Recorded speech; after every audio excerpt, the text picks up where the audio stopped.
अंतरात्मा की आवाज। एक सेठ थे। उनके पास लाखों रुपए की संपत्ति थी।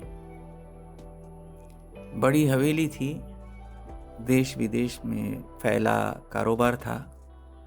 तिजोरियों में बंद पैसा था। एक दिन एक महानुभाव उनसे मिलने आए।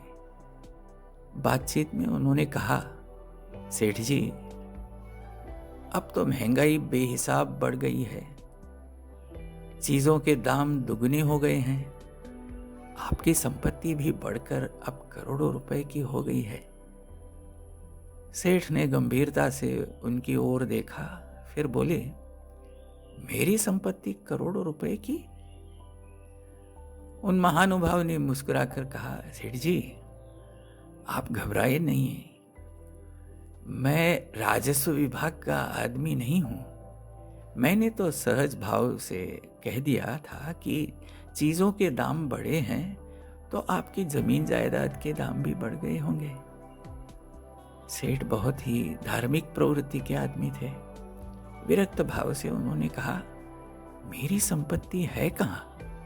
जिसे तुम मेरी संपत्ति कहते हो वे मेरी कहां है? जिसे मैंने दूसरों की भलाई के लिए खर्च किया वही संपत्ति मेरी थी। अब जो बची है उसका मैं स्वामी नहीं, न्यासी हूं। वह संपत्ति समाज की है। उसमें से मैं जितना खर्च करूंगा उतनी मेरी हो जाएगी। महानुभाव आगे कुछ नहीं कह सके। सेठ ने जो कहा था वह उनकी अंतरात्मा की आवाज थी।